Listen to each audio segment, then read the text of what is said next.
کیا آپ جانتے ہیں کہ تسبیح حضرت زہرا سلام اللہ علیہا صرف ایک ذکر نہیں بلکہ وہ تحفہ ہے جو خود رسول اللہ صلی اللہ علیہ وآلہ وسلم نے اپنی بیٹی کو عطا فرمایا، اور ائمہ معصومین نے اس کی ایسی فضیلتیں بیان کی کہ آپ حیران رہ جائیں گے۔ اس تسبیح کی تاریخ، فوائد، آثار اور طریقہ کیا ہے، آئیے دیکھتے ہیں۔ بسم اللہ الرحمن الرحیم۔ السلام علیکم۔ دعا اور امید ہے کہ آپ سب خیریت سے ہوں گے۔ تسبیح حضرت زہرا سلام اللہ علیہا کا نام شاید اکثر لوگوں نے سنا ہو، لیکن اس کے پس منظر سے اکثر لوگ ناواقف ہیں۔ جیسے کن سخت حالات میں نبی کریم صلی اللہ علیہ وآلہ وسلم نے اس تسبیح کی تعلیم فرمائی۔ حضرت زہرا سلام اللہ علیہا رسول اللہ سے کیا مانگنے گئی تھی؟ حضرت زہرا سلام اللہ علیہا کس کے کہنے پر رسول اللہ صلی اللہ علیہ وآلہ وسلم کے پاس گئی تھی؟ اور رسول اللہ صلی اللہ علیہ وآلہ وسلم نے انہیں کیا کہہ کر اس ذکر کی تعلیم دی؟ آئیے سنتے ہیں خود امیر المؤمنین علی ابن ابی طالب علیہ السلام کی زبان سے۔ امیر المؤمنین امام علی علیہ السلام سے روایت ہے کہ آپ نے قبیلہ بنی اسد کے ایک شخص سے فرمایا، کیا میں تمہیں اپنے اور فاطمہ سلام اللہ علیہا کے حالات نہ بتاؤں؟ فاطمہ سلام اللہ علیہا میرے گھر میں تھی اور اپنے گھر والوں کے نزدیک سب سے زیادہ محبوب تھی، لیکن انہوں نے اتنا زیادہ مشق کے ذریعے پانی بھرا کہ اس کا نشان حضرت زہرا سلام اللہ علیہا کے جسم پر پڑ گیا، اور اتنی چکی چلائی کہ ان کے ہاتھوں میں چھالے پڑ گئے، اور اتنا گھر کی صفائی کی کہ ان کے کپڑے غبار آلود ہو گئے، اور اتنا چولہے کے نیچے آگ جلائی کہ ان کے کپڑے دھوئے سے سیاہ ہو گئے۔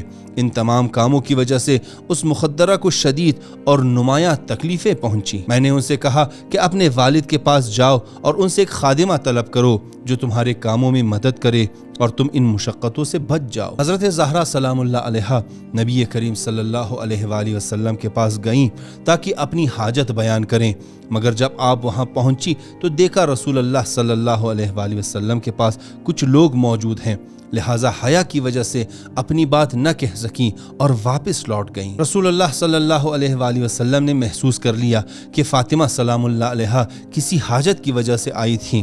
پھر امیر المؤمنین علیہ السلام فرماتے ہیں، اگلی صبح رسول اللہ صلی اللہ علیہ وآلہ وسلم ہمارے گھر تشریف لائے اور اس وقت ہم سو رہے تھے۔ آپ نے بلند آواز سے فرمایا، السلام علیکم یا اہل البیت۔ ہم خاموش رہے اور اپنی حالت کی وجہ سے شرم محسوس کی۔ پھر آپ نے دوبارہ سلام فرمایا، ہم پھر بھی خاموش رہے۔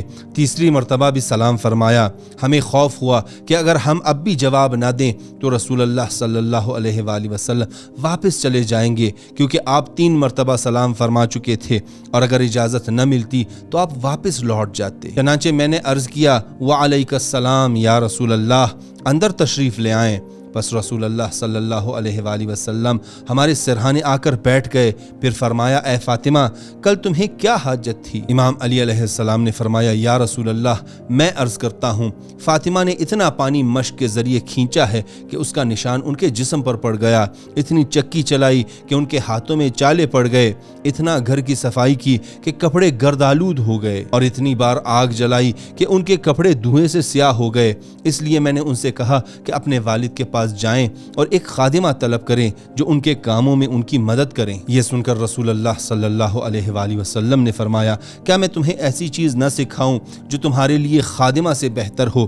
جب تم سونے لگو تو 33 مرتبہ تسبیح کہو، 33 مرتبہ تحمید کہو، اور 34 مرتبہ تکبیر کہو، یعنی 33 بار سبحان اللہ، 33 بار الحمدللہ، اور 34 بار اللہ اکبر۔ اس پر حضرت فاطمہ سلام اللہ علیہا نے فرمایا، میں اللہ اور اس کے رسول سے راضی ہوں، اور یہ جملہ انہوں نے 3 مرتبہ فرمایا۔ یعنی یہ تسبیح دنیا و آخرت کی مشکلات میں اور دنیا و آخرت کے کاموں میں انسان کے لیے مددگار ثابت ہوتی ہے۔ اور اب آئیے دیکھتے ہیں ائمہ معصومین کی زبان مبارک سے کہ اس تسبیح کے کیا فضائل ہیں۔ محمد بن مسلم کہتے ہیں کہ میں نے امام محمد باقر علیہ السلام سے اللہ کی تسبیح کے بارے میں سوال کیا۔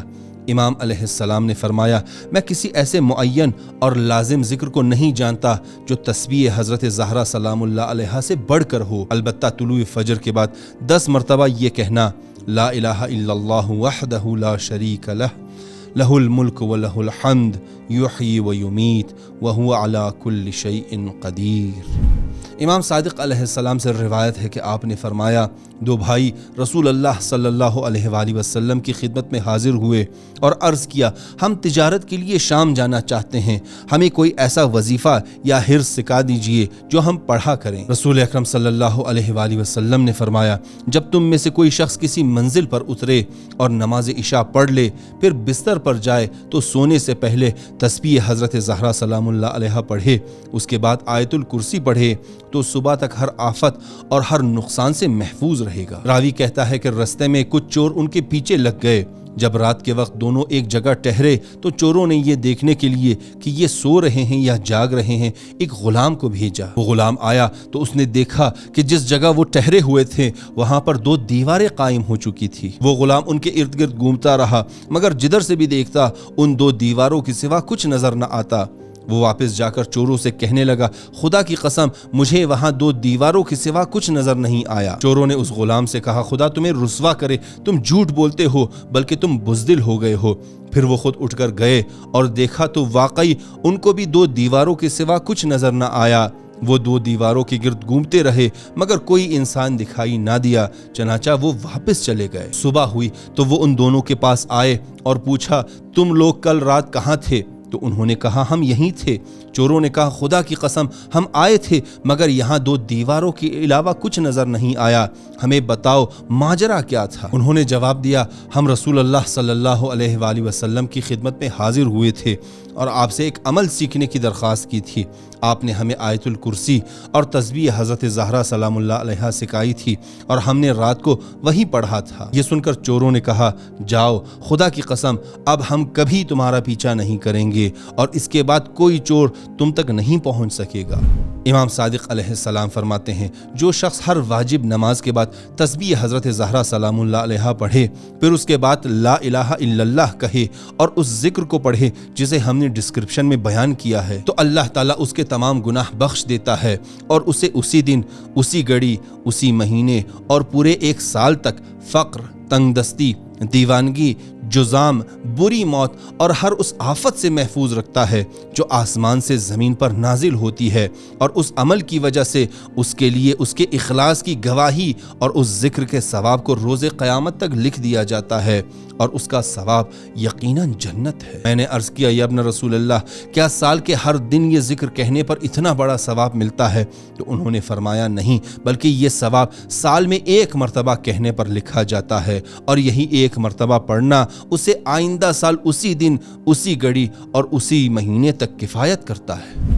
ابو ہارون کہتے ہیں کہ امام صادق علیہ السلام نے فرمایا، اے ابو ہارون، ہم اپنے بچوں کو تسبیح حضرت زہرا سلام اللہ علیہا کا اسی طرح حکم دیتے ہیں جیسے انہیں نماز کا حکم دیتے ہیں، پس تم بھی اس پر مداومت کرو، کیونکہ جو بندہ اس پر پابندی کرتا ہے وہ کبھی بدبخت اور شقی نہیں ہوتا۔ امام محمد باقر علیہ السلام سے روایت ہے کہ آپ نے فرمایا، اللہ تعالیٰ کی حمد و تسبیح کے لیے تسبیح حضرت زہرا سلام اللہ علیہا سے بہتر کوئی چیز نہیں، کیونکہ اگر اس سے بہتر کوئی چیز ہوتی تو رسول اللہ صلی اللہ علیہ وآلہ وسلم ضرور وہی حضرت زہرا سلام اللہ علیہا کو عطا فرماتے۔ ابو خالد کہتے ہیں کہ میں نے امام جعفر صادق علیہ السلام کو فرماتے ہوئے سنا کہ ہر روز ہر نماز کے بعد تسبیح حضرت زہرا سلام اللہ علیہا پڑھنا میرے نزدیک ایک دن میں 1000 رکعت نماز پڑھنے سے بہتر ہے۔ محمد بن مسلم کہتے ہیں کہ میں نے امام باقر علیہ السلام کو یہ فرماتے ہوئے سنا کہ جو شخص تسبیح حضرت زہرا سلام اللہ علیہا کے ذریعے اللہ کی تسبیح کرے پھر استغفار کرے وہ بخش دیا جاتا ہے۔ اگرچہ یہ تسبیح زبان پر 100 مرتبہ ہوتا ہے لیکن میزان عمل میں 1000 کے برابر ہوتا ہے، شیطان کو دور کرتا ہے اور خدائے رحمان کو راضی کر دیتا ہے۔ امام جعفر صادق علیہ السلام سے روایت نقل ہوئی ہے کہ آپ نے فرمایا، جو شخص واجب نماز کے بعد اپنی جگہ سے ہلے بغیر تعقیبات نماز میں تسبیح حضرت زہرا سلام اللہ علیہا پڑھے، اللہ تعالیٰ اس کے لیے جنت کو واجب کر دیتا ہے۔ ایک اور روایت میں بیان ہوا ہے کہ ایک شخص امام صادق علیہ السلام کی خدمت میں حاضر ہوا، امام اس سے گفتگو کرنے لگے، پھر وہ آپ کی بات نہ سن سکا اور اس نے اپنے کانوں کے بھاری ہونے کی شکایت کی۔ امام علیہ السلام نے فرمایا، تم تسبیح حضرت زہرا سلام اللہ علیہا کیوں نہیں پڑھتے؟ اس نے عرض کیا، میں آپ پر قربان جاؤں، تسبیح حضرت زہرا کیا ہے؟